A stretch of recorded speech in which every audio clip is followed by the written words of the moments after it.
Good evening and welcome to Poland Daily, the first English news program in Poland. I am your host, Benjamin Lee.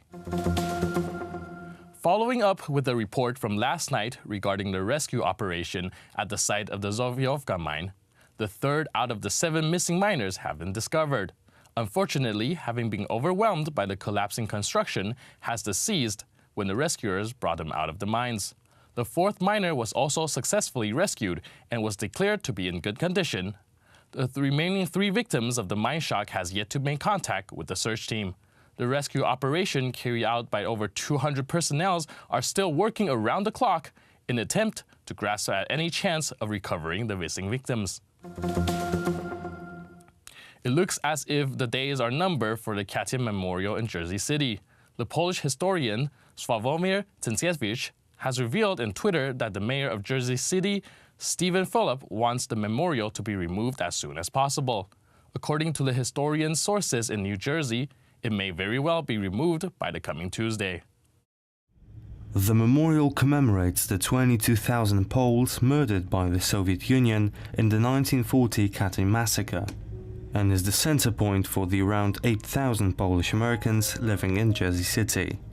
Polish-American organizations were planning to hold a major demonstration in front of the monument next Sunday, but it looks like the Democratic mayor will beat them to the punch by removing the memorial before the weekend. The initiative to organize the protests came from Sławomir Plata, a Polish-American community organizer running for Senate in the state of New York. We cannot come to an agreement with people that deny facts and history. There is no acceptance for people who want to gain political points by desecrating tombs of heroes, neither in America nor the world. I'm encouraging my compatriots living here in the US to stand up against this mayor and to condemn his action, which are causing so much grief for our families living here and in Poland. Politicians from the Polish ruling party are outraged with the mayor's scandalous decision, as well as his accusations that Poland is responsible for the Holocaust. Unfortunately, the Polish state has for decades been neglecting the problem of Poles falsely being portrayed as perpetrators of the Holocaust. Initially, it was the fault of the communists that occupied our country, but after 1989, consecutive governments have also ignored the problem. So, now we are being accused of rewriting history when we state the fact that the Polish state never collaborated with Hitler, unlike certain other states that actually complied with Hitler's demands to send their Jews to German death camps. And Germany has for decades tried to shift blame for the Holocaust onto others. As a result, we now have a situation in which us Poles who are victims are being deemed co-responsible for German atrocities, while actual collaborating states are portrayed as victims. They are simply falsifying history. The decades of neglecting to protect the truth about Polish history by previous governments has had the effect that historically ignorant individuals such as Fulop justify their decision to remove a monument dedicated to Poles murdered by Soviet communists by falsely ascribing the Polish nation of complicity in the Holocaust. Over 1,000 protesters were detained yesterday as the Russian police brutally dispersed the crowds in the center of Moscow. The protest came as a sign of discontent before the Monday inauguration of Vladimir Putin for his 4th term as the Russian president. Where is the income from the sale of our oil? We are paying 3 times the amount that the government sells it for. This is appalling. I believe it is my civic duty to be here. We need to go out into the streets and protest. First of all, we need to stop being afraid, because we want to live in a free country.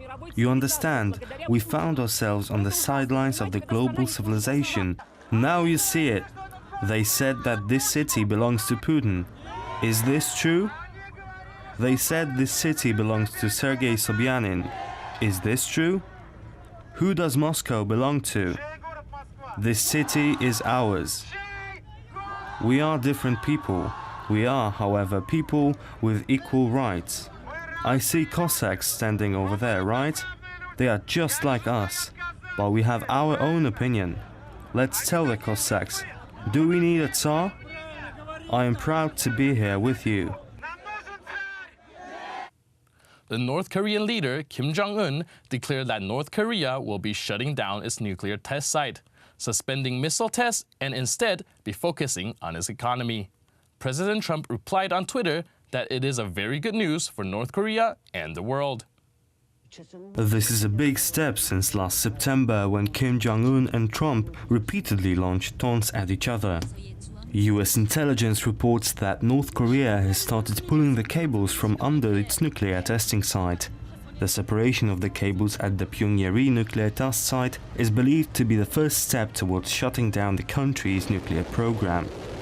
Just days ago, landmark meetings with South Korean President Moon Jae-in resulted in the Korean leader vowing to shut down the testing facility completely in May, under the witness of US and South Korean experts and journalists.